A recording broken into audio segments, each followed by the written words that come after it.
Here with John Brisson. Hey everybody. And welcome to the Fix Your Gut live stream. Hopefully this goes better than it did last night. If you want to join the group chat, there's a button over on the right hand side. Click the chat icon and you can join the group chat. So to make it interactive, if something's not clear, you can ask questions or whatever. The reason why we're doing this is instead of podcasting is because a lot of times as a listener, when I listen to a podcast, I find that something's not exactly clear, or maybe I want them to go into more detail in one direction or something, or I'm tired of having them talk about something else. And so we thought it'd be cool to have an audience here to help direct the discussion, the dialogue. So John, how you doing today? Doing good, Jason. How you doing down there in Texas? Good. Getting over our fake hurricane. College Station was freaking out because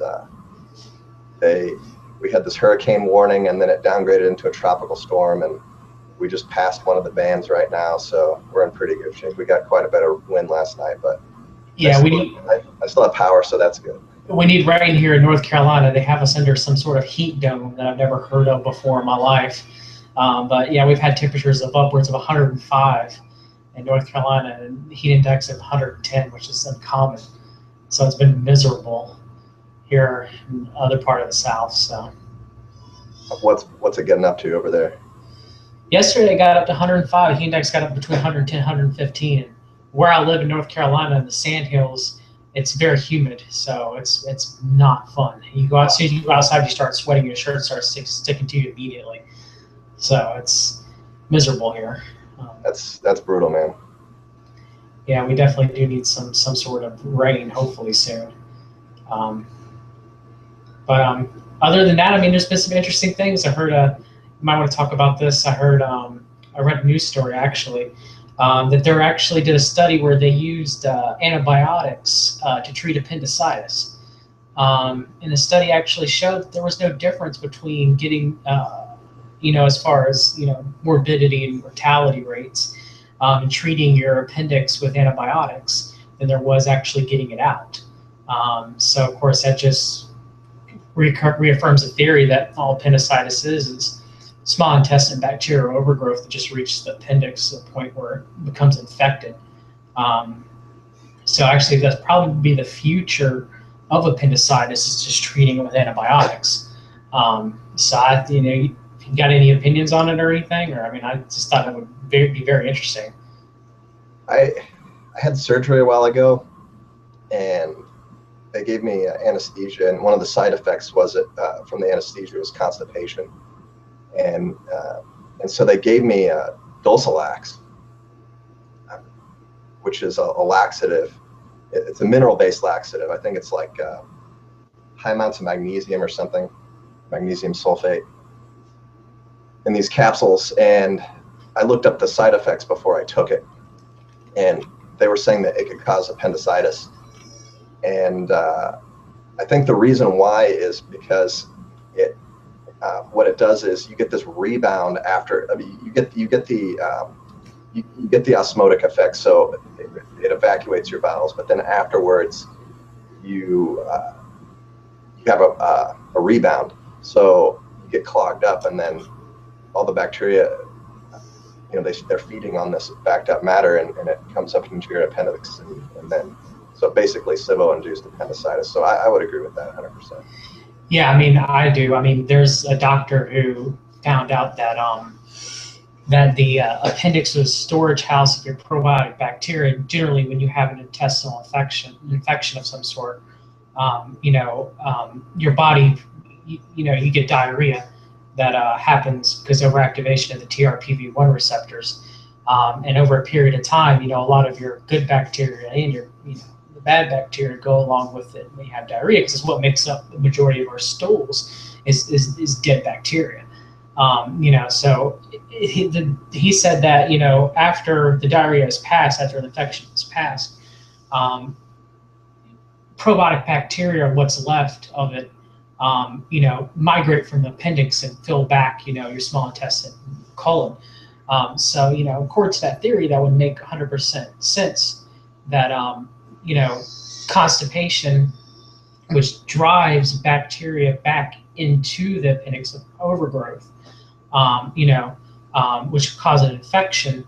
That's why, like you said, a lot of laxatives, they cause rebound constipation over a period of time, which can cause appendicitis. I mean, one of the counterindications for having an appendix infection is to not use laxatives, because it will cause that rebound constipation to occur and make the appendicitis worse. Myself, my appendix burst, and I went 7 days before I had it treated. Almost died from it when I was 13. I remember being constipated. I was constipated weeks before it because I wasn't eating properly. So it makes total sense that constipation is one of the main driving causes of appendicitis. I mean, cultures in Africa, for example, who squat, very few cases have reported appendicitis. Appendicitis appears to be a first world disease, with constipation, as much as we have as epidemic constipation, as well as, sitting on the toilet instead of squatting. It's sad, and it's just, especially, I can understand which laxative did you say it was again, Jason? Dulcolax.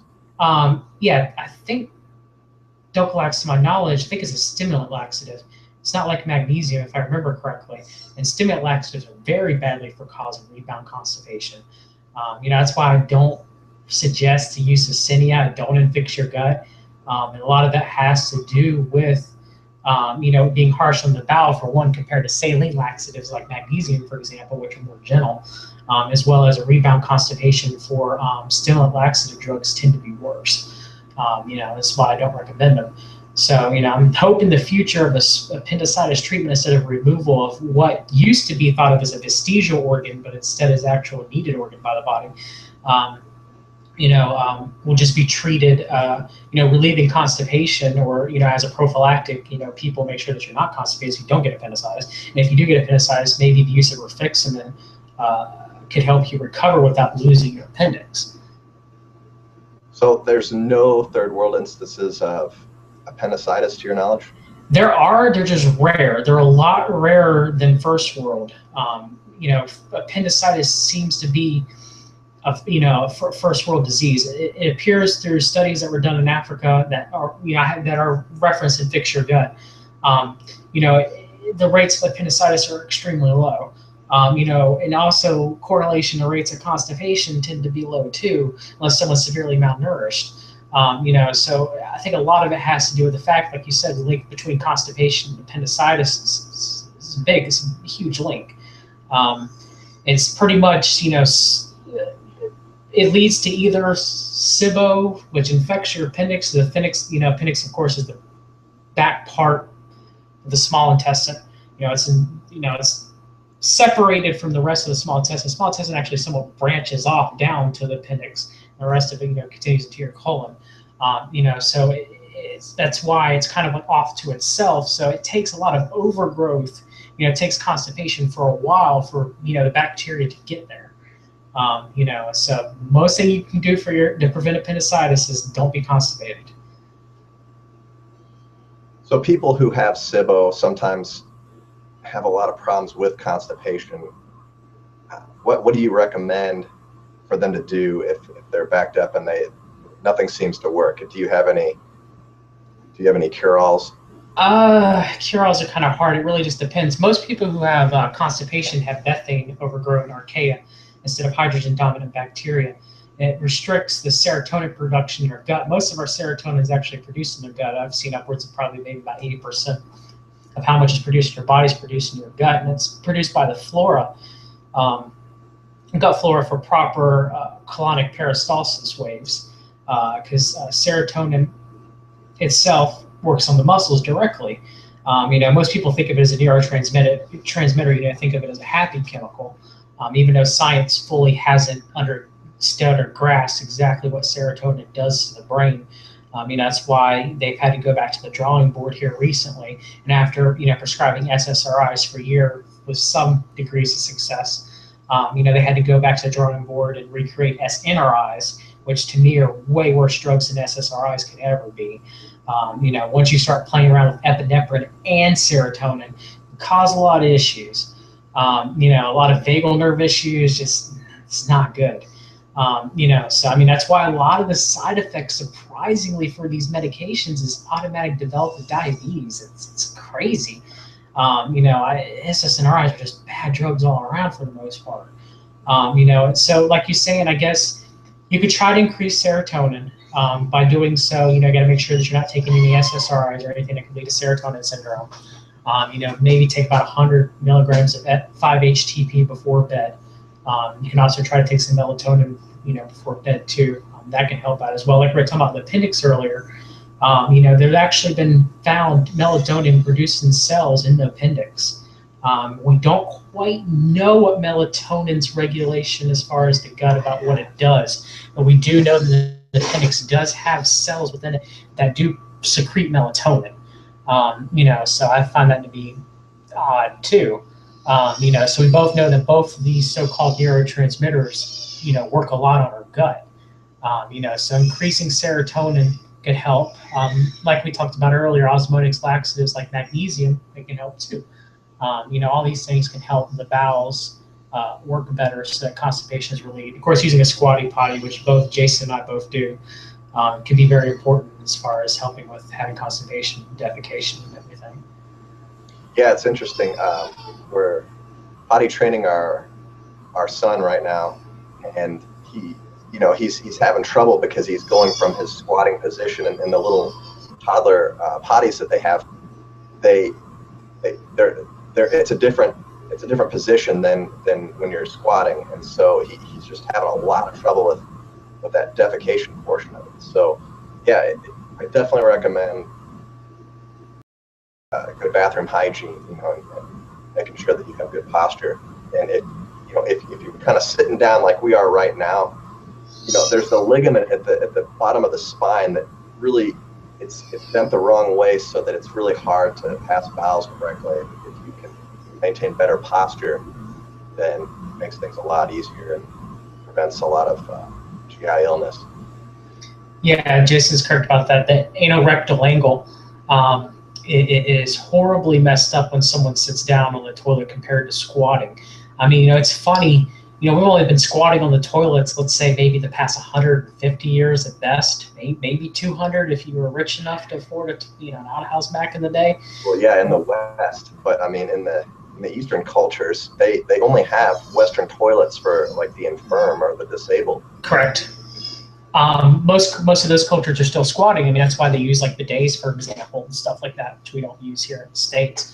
It's funny how we can think that, not change it, we could be so arrogant to think that, this is how human beings have used the bathroom since the dawn of time, and we're going to change it to this. It's going to have no effect whatsoever, even though you're extremely putting pressure on the vagal nerve, requiring vasovagal, holding your breath and stuff like that. A lot of it, that's why a lot of people pass out, and some people actually die on the toilet because of the stress and the straining that constipation causes. We all know that Elvis supposedly died on the toilet, and stuff like that. And a lot of people have heart attacks on the toilet from the vasovagal maneuver, and the stress of constipation. Yeah, I'm not sure what Elvis's case was, but there may have been some other factors involving epinephrine and serotonin. Yeah, there could have been too. I do agree with you on that. But it's like you said, it's difficult. It's we see animals squat, we see children squat. My son did. And it was hard for Abel to. It was hard for him to use the bathroom because he wasn't able to squat normally.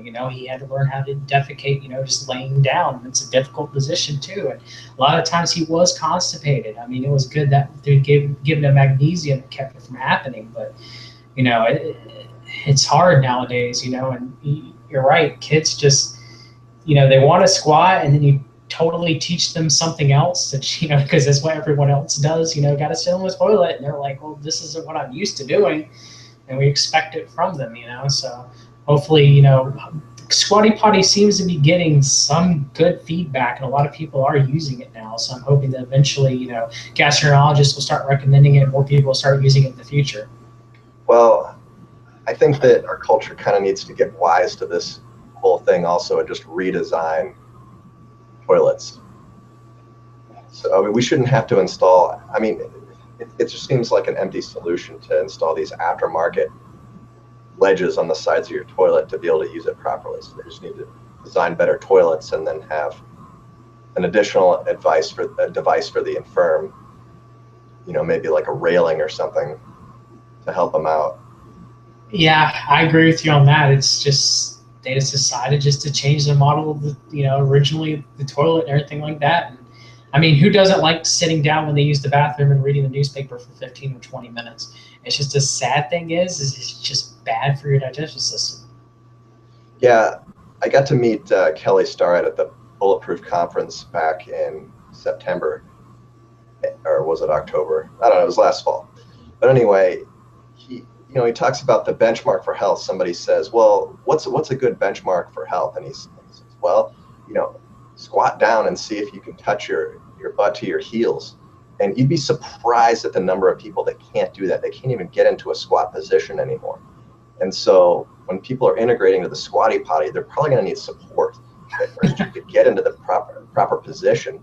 So like a railing or something just to like brace themselves so they can get into position, because a lot of people can't, they just don't have that flexibility to be able to get down there. So yeah, if you're trying out the squatty potty and you just can't get into position, you know, try that. Try to support yourself on something else, or, you know, get another object to support yourself on. Bring over a chair or something so you can brace yourself into position, and then work on flexibility in that area. You know, Kelly Starrett's he's a smart guy. He says that's a good benchmark for health. You know, you should probably be working on flexibility in that area. When you're exercising and stuff and you can't get into that low squat position, you know, there's that limited range of mobility prevents you from being healthy in the gym too. I mean, I did that for years, exactly what you said before. I even brought down bought a squatty potty. You know, I used a chair to help me squat. And it hurts your legs for a little bit, and you don't do it forever. But you know, you know, you are right. You can lose your balance if you're not used to it, especially trying to stand on the toilet. It's not fun. Yeah, in other cultures, there are people that just squat in that position for hours. You know, all day they just sit around a fire and they just sit in that squat position, and kind of sitting like I am right now in this chair is a very unnatural position. You know, that the buzz phrase that's going around now, sitting is the new smoking. So yeah, I gotta invest in a standing desk, I guess. I just don't I'm a teacher, so I don't sit down very much anyway, so I haven't invested in it. Other than these live streams that we've been trying, I just don't really sit all that much.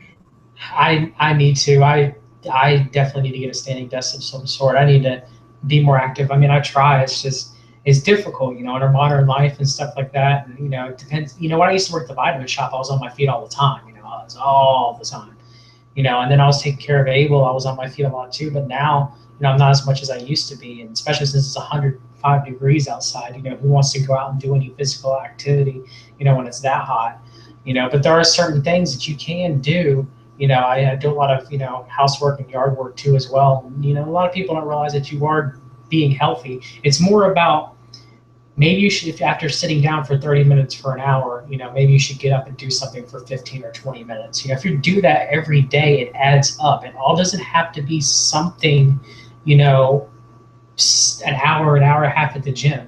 You know, if you know, sit down for 30 minutes or hour or so and then get up and, you know, walk around for 15 minutes or lift weights for 15 minutes or do push-ups or so forth and so on. That's all, you know, as long as you do that throughout the day, you know, it's better than what most people do, you know, and, you know, it helps out. Yeah, I used to work at a call center. I worked for Creative Labs right about the same time they came out with one of the first MP3 players on the market. And they came out with this thing called the Movo, which was like a USB stick, and you could just load it up with MP3s. And this was visionary at the time, because I guess the other MP3 players they had were hard drive based, and you know, if you shook them or if you broke them, whatever. So people were starting to get into our products that usually stayed away from, you know, the Sound Blaster type stuff. So we were getting a new gamut of customers that weren't necessarily as educated. And so we were sitting around taking these calls, and one of my buddies was like, I just feel terrible, and I just don't feel healthy. And we were both kind of new employees at the time. He says, I'm just going to start bringing in weights, and we're just going to move around. So he brought in just some dumbbells, and we were on the phone taking calls, and we were just kind of like working out all day, and we got in pretty good shape. But the people who sit at a cubicle and they sit at a desk, and or whatever, people in those types of jobs, they cannot escape the chair, some of them. Correct. So they have a lot of trouble with that. Is there anything that you would recommend for them? I mean, I would say like some things that you could do for that. Where you park before you go in and get off of work, if you could park as farther away as you can without putting any risk to your car, the extra little bit of walking distance could help. If you can go up flights of stairs instead of taking the elevator, that can help as well. Like you said, even just taking 5 minutes just to lift some weights or just to walk around your desk, and stuff like that. All that stuff is important. Also, maintain good posture. Don't cross your legs as much as you possibly can. It impedes blood flow and can cause issues over a long period of time. I mean, you're not supposed to sit completely straight up all the time. You do want to, rest your back a little bit, but you don't want to slouch all the time either. You don't want to, sit here completely, hung over, half the time typing at the keyboard and so forth and so on. And that's what's killing a lot of people, even me included. I'm working on fix your gut stuff most of the time, if I'm not doing housework or helping take care of the kids and stuff like that. To be honest with you, sitting at a desk, it starts killing your hands, it starts killing your back. You have to force yourself to take those breaks if all possible. Move your legs up and down, try to maintain a motion. If you're sitting, try to, be fidgety, I guess. It can help too as well to maintain proper blood flow, keep it from getting any blood clots and, stuff like that. It's hard. It's hard to do. Yeah, what if people just try to keep their core tight, their abs, their lower back, and their glutes, and just kind of try to maintain that tight structure? It's hard to do when you're sitting down. I mean, everybody can try this right now and just try to tighten your core, especially your glutes while you're sitting, and it just feels unnatural. And that's kind of what you should kind of have a tight core as much as possible, and just keep everything, firmed up. If you're kind of loose and slumped over, your hormone production actually drops, and you end up having a lot of trouble, physiological trouble as well as posture issues. But get back to the thing with people when they cross their legs. Why a lot of people end up crossing their legs? It's because their hip flexors are just so tight that they need to actually move their leg around, just to break up the hip flexor. When you sit for a long time, those hip flexors really tighten up. So that's the first thing to go. What you can do is you can go up against a wall and just put your shin back to the wall, and take your other foot and put it in front at a right angle, and just kind of posture down. Kelly Starrett, again, I keep bringing him up today, but he's got a mobility WOD on YouTube that shows you how to do that. And I've tried it, I've done it every day, just 5-10 minutes a day, maybe 5 minutes on each side. Really helped loosen up my hip flexors, and I got a lot more mobility back.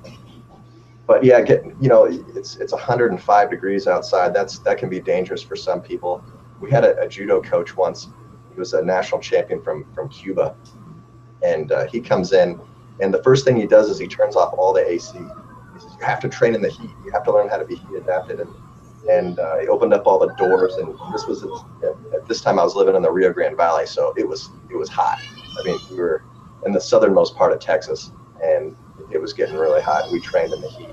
But afterwards, you go outside and 105, 110 degree weather, and you feel fine. I mean, you adapt. So I don't know. I guess you can work your way up to it. If you're completely out of shape, and you're like, all right, let's do or die, and you put on some sweats and go out and try to. Yeah, that's not a good idea. Yeah, you're not going to. That could actually be dangerous. But if you're in reasonable shape, some people find it advantageous to work out without the AC. Correct. Hot conditions. I think hydration has a lot to do with it too. not everyone's hydrated as much as they should be. Of course, hydration is one of the most key components that you do to prevent against heat stroke, and heat-related issues. Also, magnesium supplementation too, as well, which affects a lot of athletes. It's so sad that one of the main causes of sudden cardiac arrhythmia in athletes is just magnesium deficiency. The knowledge out there should, people should be pounding this to athletes and some sports organizations. Maintain the magnesium. It's sad how a lot of heart arrhythmia issues when it comes to sudden cardiac risk are just due to lack of magnesium within the diet or just supplementation. So definitely if you're doing any type of cardio or running for long distances, which by the way, man was not designed to do. Man was more designed for sprinting than we were for marathons. And any marathon runner can definitely tell you, because their joints are going to be messed up. And it's just sad about how, a lot of marathon runners, my uncle, for example, he's been a runner for 30 or 40 years, and this wear in his joints and even his heart. For a long time, they thought bradycardia in athletes was the best sign in the world. They got a healthy heart and stuff like that. Well, now recent studies have brought to light that actually it's not always a good thing. And in some of these athletes, depending on where the bradycardia is actually coming from in the heart, it could have been that they, through adaptation of training and so forth and so on, they reprogram their sinus node to function at the heart at the lower level, but it's not helping out. For example, with like proper blood flow to the kidneys and stuff like that. They're having issues, even though their heart appears to be fine. It's affecting other organs of the body. The same way with people who take large amounts of antihypertensive medication, their blood pressure is low. Hey, they have 160 over blood pressure. This is great, but yet their kidneys are, having issues. Their EGFR is going down because, the rest of the body has lack of blood flow. So they're saying it's actually occurring in athletes too. Really high trained precision athletes, not all of them, but some, where it seems like that, the over exercising that they're doing is actually directly affecting their heart, directly affecting the rest of their body. Yeah, mineral balance is definitely an important thing. But I think also sweating and dehydrating can also be beneficial too. Correct. So I think it's a good idea to sweat, because it releases a lot of toxins, helps you balance out your minerals. If you're getting good minerals in and ejecting the stuff that you don't necessarily need, like a lot of the excess sodium and stuff, you can kind of sweat that out. And some of the other, minerals that are built up, and taking fresh minerals, that can help with the hydration also. Also, you gotta, if it's hotter, I think you should probably consider taking in more carbohydrate, because that'll help you retain muscle especially glucose, because as the liver converts it to glycogen, transports it to the muscles, it's going to transport water with it. You're going to get more water in there, and that's going to help you hydrate as well. So if you're ultra low carb and you're sweating a whole lot, there could be a greater issue for dehydration as well. Some people have the genetics for it. They can train ultra marathons in a low carb state, and they claim to do pretty well. But if you're just, if you're an average Joe and you've got regular genetics, you can just you might want to, if you're training anyway, you should probably take more carbs. Yeah, I definitely agree with you, Jason. That also, you're right about sweating. One thing that's concerned me and a lot of people that I've worked with is the lack that people don't sweat as much anymore. And it happened to me too. When I had low thyroid function and adrenal issues from taking lisinopril, I stopped sweating. I mean, I remember in high school, I would sweat buckets. Not hyperhidrosis, not that bad, where I put my hand on the table and lift it up and it's sweating everywhere. I knew someone in high school had it where he would just sweat, just sit there. He'd be sitting there and he'd be sweating, and he'd put his hand and he'd leave sweat trails. It's kind of nasty. But anyway, with hyperhidrosis, it's like the opposite. I'm running into so many people now with thyroid issues, with underactive thyroid, they're just not sweating. They're not, even if they go out in hot weather, they're not sweating. When they exercise, they sweat very little. It's becoming almost an epidemic. I don't know if, Jason, if you've heard of people complaining about that. I don't know if anybody's complained about it directly on the forums or anything. I don't do the kind of coaching and stuff that you do, so I don't know. I haven't seen too many threads about it on the forums either.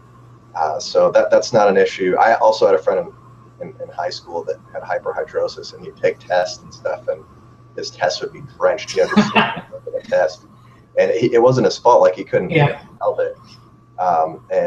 But when I'm exercising, I definitely sweat quite a bit. But I have healthy thyroid, so I don't know.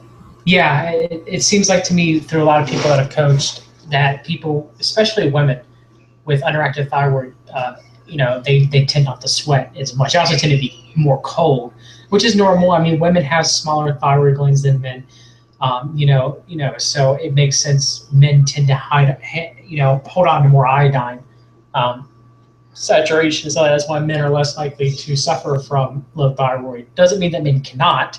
It just means that we're less likely to. So it does make sense to see that more in women. Especially when I used to work at the vitamin shop, women would come in all the time who would do cardio, but they wouldn't be losing any weight. And women's hormonal structures are a lot, more complex than men. And a lot of it had to do with the fact is they were just, they already had stressful lives, and then they were going to do an hour and a half of cardio a day, and they couldn't figure out why they weren't losing weight. A lot of it had to do with excess cortisol. That was keeping that extra, weight around. It's a lot harder for women to lose weight than for men. Jason, when did they make the bulletproof sub form for women? Was it about 6 months after everything had started, or? It was quite a while after that. I think it was June of 2013 is when that was created, and I forget, there was a user that wanted to create. It was actually controversial the way it happened, because there was a user that said, hey, we should have wrote into the moderator account and said, hey, we would like an account set up for women to talk about women issues. And so they, so we did. And then some people felt like, okay, this is like this is the area for women, and then men get the rest of the forum. So they kind of felt like it was sexist in some kind of way. So there was a little controversy behind it, but I guess everybody got over it. We kept it there, and then people are posting about all kinds of different things. I mean, I honestly believe the sexism part of it aside, which I don't think it's really honestly there for this instance, but nonetheless, women's health issues, a lot is not shine upon it when it comes to the differences in studies between men and women, and differences in physiological effects as well. For example, men have larger hearts than women. Generally, that's why when it comes to heart attack symptoms, men have typical chest pain and arm pain, where women who have smaller hearts technically have, dizziness, nausea, symptoms that are less attributed with heart disease.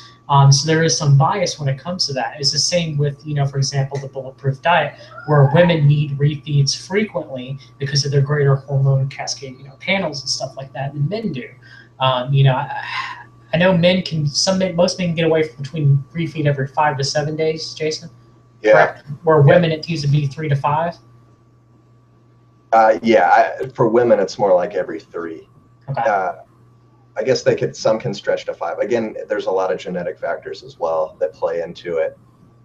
And some people tend to not do as well on the low carb diet because of that kind of stuff. But yeah, if your goal is just to some people, the whole ketosis thing is kind of crazy. Some people think that they're eating a ketogenic diet, but then when they test, they're not in ketosis at all. I mean, their beta hydroxyketone production is very, very low, and so you kind of have to create a cyclical thing, and it's also circadian as well. So you're more likely to be in ketosis in the morning, and so you definitely have to, if you're going to do the ketogenic route, you definitely have to time your carbohydrates.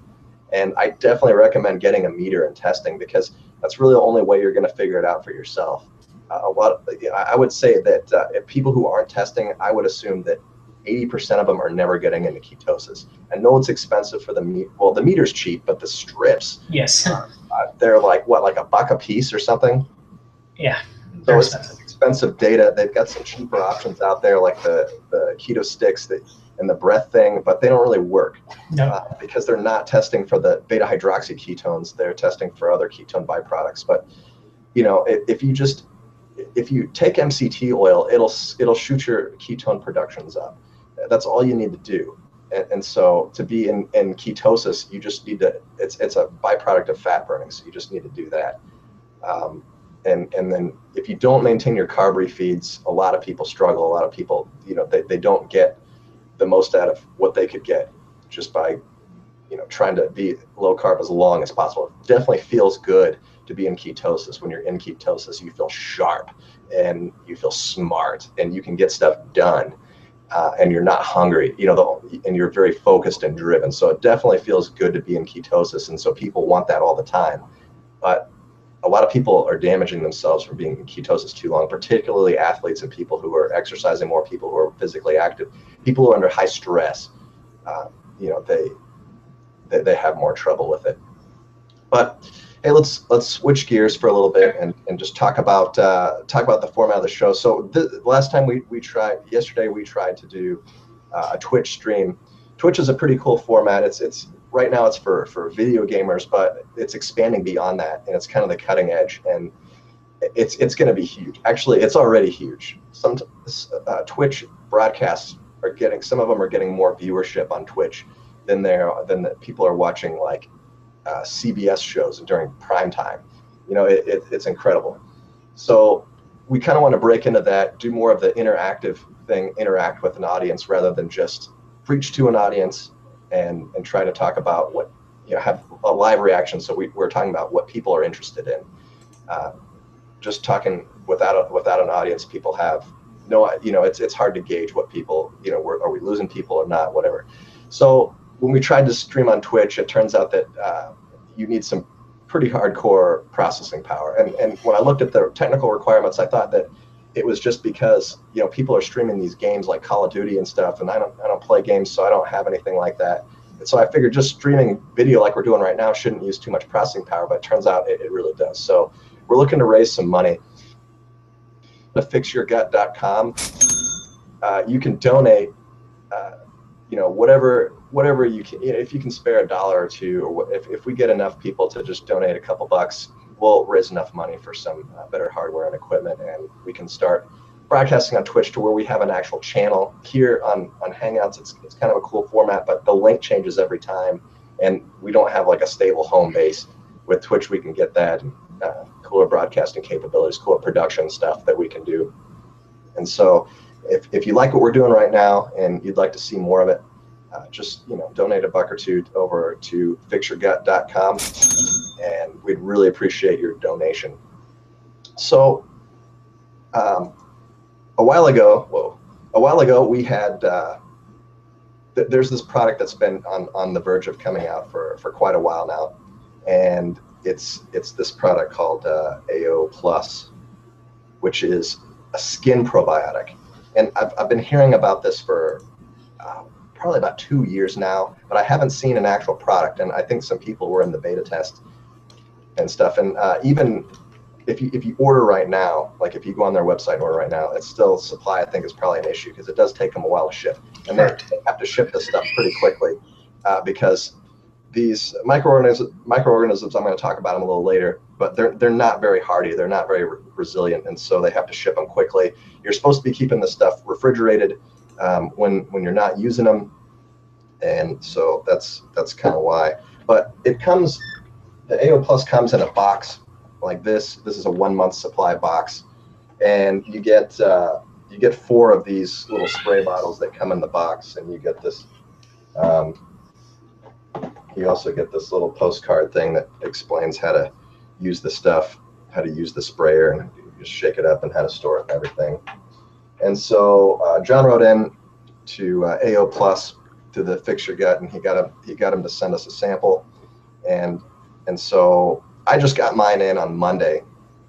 So before I use it, I wanted to get it tested, make sure that the probiotic in it was what they claimed it to be. They claim that they're using a variety of Nitrosomonas eutropa. I think D23 is what, yeah, I think that's what they're claiming to use. And so the first step is just getting a culture of it. Now, when you're talking about, this is a very, this is a chemoautotropic bacteria. So it's not a simple organism. Like usually bacteria like E. coli, very simple organism. And when you're talking about media states, they don't really need much to be able to survive. Correct. And when you're culturing a bacteria, you need what's called a minimal media state for that organism. And it's like, usually in microbiology, you're like, well, can this bacterium, can it make arginine? Can it make lysine? Can it make these amino acids on its own? Or do you have to feed them all these amino acids? Well, with this, with the chemoautotrophs, we're not just dealing with amino acids. We're dealing with a bunch of other compounds too. So when you're making the agar, which it's like a petri dish, and it's this like solution that it has to sit in, the folks in the microbiology lab have to determine what this stuff needs to grow. So what does the Nitrosomonas genome need to survive? Well, it needs a lot of ammonia. It needs a ton of ammonia, and so we have to add ammonia sulfate to the mixture. It takes a lot of minerals, also calcium, sodium, potassium, magnesium. It also takes some inorganic ligands or ligands. It takes urea too, as well, I believe. Yeah, well, that's one of the ammonias that it can convert. It can convert nitrates into, it can convert ammonia into nitrite. And it produces nitric oxide too.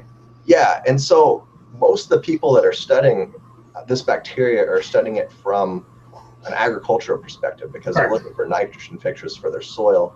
And actually, if you go to the legume family, you can see how their roots and how the legumes themselves are making these nodules in order to attract more of these bacteria, so that they get more nitrogen. So you end up with these crops that are nitrogen fixers, and they can fix the soil. So there's a company now that's using this as a skin probiotic. So there's a distinction we need to make between and hygiene. Do we want to be sterile, or do we want to be clean, or is it possible to be clean without being sterile? And should we be adding probiotics at all? And I know, picture guts surrounded with a gut, but you can think of the human body like a donut. So through the mouth, through the GI tract, and then your skin is actually part of that whole system. Correct. And so we can picture gut, we can think of the skin like part of the gut too. And it can absorb nutrients, and it can expel waste. It can do a lot of other things. So this AO Plus, have you been using it? You got a package too, right? Yeah, my wife had used it some, and it seemed to help. She'd spray it, on her armpits. Some women produce more odor than others. She generally doesn't.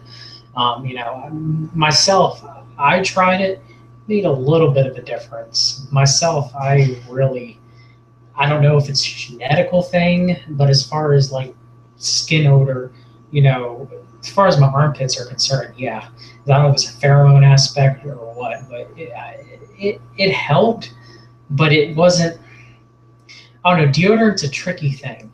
Most of the time when people use difference between, I guess, really a deodorant and antiperspirant. Now, antiperspirant keeps you from sweating as much, or deodorant tries to take the odor out. The antiperspirants are generally aluminum based, right? Correct. Of course, there's a difference between using standard aluminum or any of the aluminum chlorhexene type derivatives that they use for antiperspirants. There's a difference between that and standard alone that you see as your more natural, antiperspirants. As far as aluminum, it's not that great. It's toxicity. It's not greatly absorbed by the skin, but it can be enough in that area to possibly cause some absorption issues. And I know they've linked a lot of antiperspirants to cancer, and that's been controversial, breast cancer specifically. Some studies prove that it might do something, and others have shown the opposite. But most of your natural, deodorants are going to have natural antimicrobial agents, whether they're essential oils like tea tree, for example, or they could use minerals. Some people use magnesium hydroxide, in their armpits, and that works great. Some people use, alum, like I mentioned earlier. Some people use zinc. A lot of as much as me and Jason probably don't like Tom's very much, as their, corporate bought out years ago, and their products and everything, they use zinc as their, main, antibacterial agent in a lot of their natural deodorants. And it's interesting to see. I mean, we have trillions of bacteria on our skin. It's one of the most, bacteria laden organs that we have on our body. Especially compared to like as much as people like to talk about the small intestine and the stomach, which are relatively sterile compared to the rest of your body.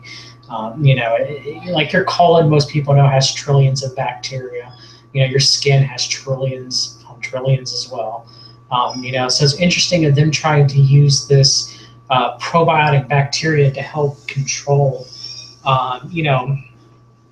ammonia that's released to try to, turn it into nitric oxide, as well as, I believe, some of the studies that they were putting out, to my knowledge, Jason, you might be able to, confer this, I guess, but they also said that it limited streptococcus. Now, whether it limited staph, because staph is growing on our skin, and people think, oh no, staph, but yeah, there's staph. If you want to go culture your nose, you'll find some staph there. So, I mean, from what I saw from some of the early studies, they were saying that it limited streptococcus too as well. Yeah, it does. I've seen 2 studies confirming that. Yeah, if you think of like a bucket of water, and you fill up the bucket of water and it's totally full, and then you try to pour in bleach. Well, if the bucket's already full and you pour in bleach, all that bleach isn't going to get in. Some of it's going to get in there, but not all of it's going to get in the bucket because it's clear full, so a lot of it's going to drain out. So when you take a shower, as most people do, they take a shower, and the cities chlorinate the water, so you're killing off a lot of probiotics on your bacteria, not probiotics. You're killing a lot of bacteria off from your skin. You're washing off. You're sterilizing yourself. And so you're emptying that bucket, and then when you get exposed to any bacteria, it's going to have it's not going to have as much competition, so an easier chance of staying around. So that goes for staph, it goes for strep, it goes for both of them. But one of the deals with this AO plus is that they discourage you from showering in chlorinated water, and they definitely discourage you from swimming in pools. And so if this stuff ends up testing right and I start using it, that's going to be the new deal. Now, if they say, well, if you can't give up showering or whatever, use it after your shower so that at least you'll have something on there. The problem with that is that I'm looking at the research, and it takes for the Eutropa species, it takes a very long Eutropha rather. It takes a very long time for them to divide, and it takes a lot of ammonia for them to divide. So they consume a massive amount of ammonia, and really. And when we send this stuff off to the lab, they're not going to be able to see anything until about the 100-hour mark. And so that's going to be sometime tomorrow, the next day, depending on lab hours, that I'll even see any results. But right now, I looked at the Petri dish today, and there's no visible evidence that anything's growing on it. So if you shower, put the stuff on, and then shower the next day, that's only 24 hours. So it's gone. Maybe none of them have even divided yet. So if you're not going to shower, what are you going to do? Or you can try to clean yourself with distilled water without chlorine, or rainwater, or whatever you want to capture. But those shower filters unfortunately don't work. The vitamin C shower filters or whatever. It's too fast. Water comes out too fast. It's not going to work out. So yeah, the chlorines and chloramines. Chloramine's what's bad. Chlorine you can filter out very easily. Chloramine, on the other hand, it's almost near impossible. Even with most vitamin C filters don't work, it's sad. But when they combine that chlorine and ammonia together in the molecule, it's just almost impossible to filter out very quickly. Maybe a whole house water filter, you could filter chloramines out. You know, but when it comes to the shower, it's almost impossible. Yeah, it's going to be pretty impractical to filter all of the water that comes into your house, especially if you have, you know, family. It's not going to work out. So that's some of my skepticism with this product. I also am not completely sold that it's going to come to us alive. Because it's not shipped in dry ice. Yeah, there's a lot of probiotic companies out there that sell stuff that's just dead on arrival, and it's I don't necessarily want to call it a scam, but I just don't know anything else, any other word to say for it. But if they're selling you a product that's dead and they're claiming that, you know, you're going to add this dynamic to your gut and it's dead already, that's not okay. You can't do that. And here's another question I have too, Jason. I can't remember exactly what other ingredients do they have in the product itself? Magnesium chloride. I think magnesium chloride. So is it a possibility that the magnesium chloride itself is doing more for because like I talk about people using magnesium hydroxide, you know, as can reduce, you know, pathological, you know, because that's what makes us smell, is this bacteria that we have on our skin that, you know, byproducts and so forth and so on. So, you know, magnesium reduces the population of bacteria, you know, when applied to skin, apparently. So, I mean, is it possible that that's what's doing it instead of the bacterium itself? Yeah, I mean, you know, for my sort of natural holistic deodorant that I was using in the past, that I've used in the past, I just made my own spray on magnesium chloride, and then I put some coconut oil, and nobody ever complained, you know, that I stunk. I don't know if I just am around polite people or what, but you know, they say it's okay. So that may have to do with it a little bit, but magnesium chloride by itself, I don't think is going to be an all-day protection type of thing. Correct. It's not. So, yeah. So the other thing is, you know, you look into this genus, the Nitrosomonas genus. These guys, I mean, for one thing, it's going to be safe because you can easily eradicate it if need be. Yeah, you just take a shower and they're all dead, or you go into a pool and they're all gone. Now they can create biofilms to try to stick around because they're also very photophobic. Now, photophobic does not mean they're afraid of light. It doesn't mean that they join rallies to try to get light people out. You know, that it just means that you know, they're not photosynthetic. That light actually is harmful to them, so they try to form biofilms to protect them from the light. So if you spray this stuff, they say spray it on your face. If you spray it on your face, then you go outside, they're dead. So you can spray it under your arms or under clothing, under garments, you know, in your groin area. You know, that's kind of where I would recommend to spray it. They also say, you know, try to spray it at night too. They say, you know, spray it 5 to 7 times, or 6 to 8 sprays per day, all over the body, twice per day. And one of these is supposed to last a week.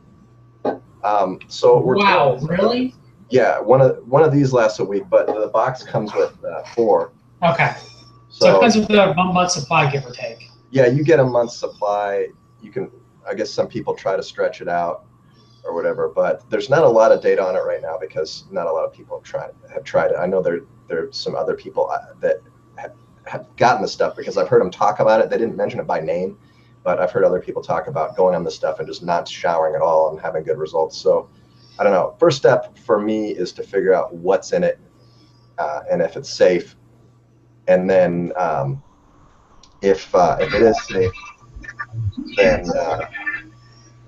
is safe, then we'll go ahead and deal with it later on. So. Now here's a question that I got for you, Jason. Yeah.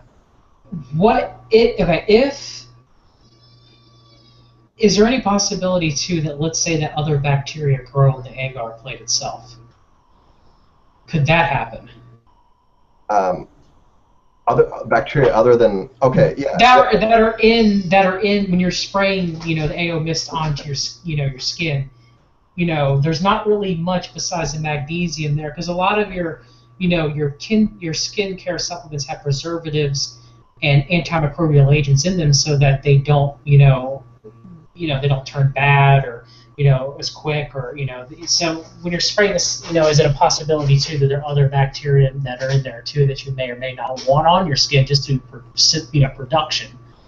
Well, that's what we're going to find out. Okay. We're going to do, if we can culture anything, we're going to run it through some genetic screening and see if it's what's supposed to be in the bottle. Because, like you said, if it has some kind of homeostatic organism in it that you may not want on your skin, or if it's contaminated through natural contamination or whatever, some of these ubiquitous microorganisms, they could overtake this thing and start running through and doing stuff. So I mean, I guess they could be contaminated somehow, but I really don't know the answer to that yet. I plan on finding out, and I'll definitely let everybody know the results before people start trying it. I'm hopeful. I think it's a really cool idea when I first found out about it. Like, okay, you don't have to take showers anymore. You just spray yourself with this thing. It seems like a cool idea, but a lot of the stuff, we get these ideas. A lot of them sound like great ideas, and it's like, wow, you can sleep 2 hours a night. You get these really great ideas, then you find out, well, like, yeah, you can kind of do it, but there's some other drawbacks and stuff. So, is it too good to be true? I don't know. We'll find out. We'll find out more either tomorrow or the next day, and definitely on the next stream, we'll talk more about the product and whether or not it works. And here's another question I have too. Could it be a possibility of these people who are not showering, let's say after it takes a day or two or so, but they see that they smell better or so forth and so on? Is it always a possibility too that they're just rebuilding back their natural flora? Maybe they're already healthy people to begin with. They pay attention to their diet and so forth and so on. So since they're not bombarding their healthy natural flora through daily showering and so forth and so on, then maybe that's why the acclimation happens too, that they notice that their body odor is less. It could be. I mean, there are people that exist without showering, and there's in Los Angeles, I think something like 15% of the population is living on the streets basically, and they don't have access to showers. So I don't know if those people smell good. When you pass them, they're not smelling that good. I mean, it's good to have bacteria on your skin for sure, but will it just happen? Will it happen naturally, or what? The other thing is like oil balance. Like over time, your oils will balance out, but I don't know much about it yet. I just wanted to kind of introduce it, and we'll see where it goes. I mean, real quick, we do know that there are a lot of instances of people getting staph infections from repeatedly using hand sanitizer because they destroy the natural microbial balance of their skin, through constant antimicrobial uses.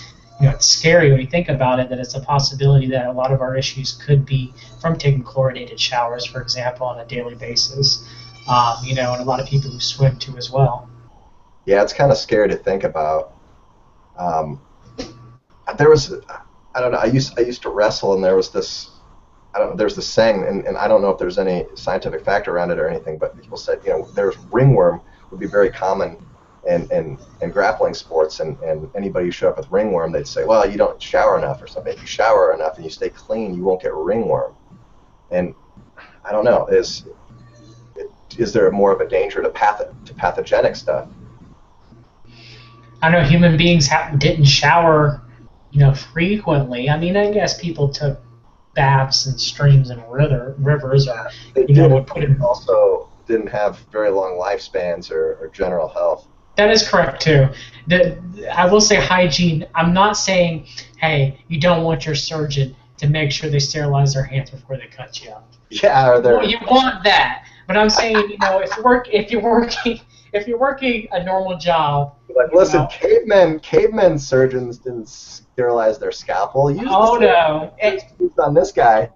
And that's one of my main criticism of the whole paleo movement, which I like paleo, don't get me wrong, is that everything caveman did is better than what we have in modern life. No, that's not the case. The invention of hygiene is just that we went overboard with the hygiene, the same as we went overboard with antibiotic use. Antibiotics have a purpose. Doctors prescribe them too much. That's when we got drug resistance, because bacteria are smart. They're not stupid.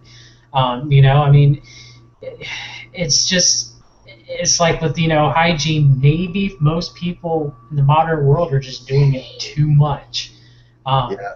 So it's a good experiment for us, I think, because we're going to figure out, like with the hygiene hypothesis, is hygiene hurting us? Is it helping us?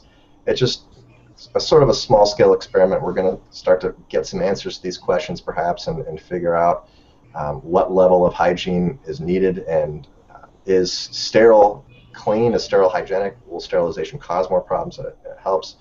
A lot of opinions on that. AO Plus, interesting product, interested in seeing results from it. Well, that's about our time for tonight.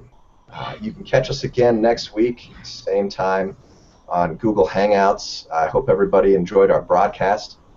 Again, this Google Hangouts is sort of a temporary thing. If you use the same link again, it probably won't work because we have to create a new event. So look for the event, the new link on fixyourgut.com, or the Bulletproof forums. We'll be posting it.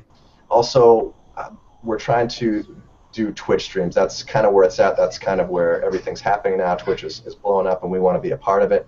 And the reason why we can't broadcast on Twitch right now is that we don't have the hardware for it. So if you can spare $1 or $2 to help us out, to raise the money to get better equipment, faster processing, so that we can get better stuff to use on Twitch, there's a link to the donations on fixyourgut.com. Thank you, everybody, for joining us today. And we're going to post this on YouTube, and some of us are watching this on YouTube right now, and you can catch it on there if you missed the show. Thanks, everybody, for watching. Thank you, everybody. Have a good night.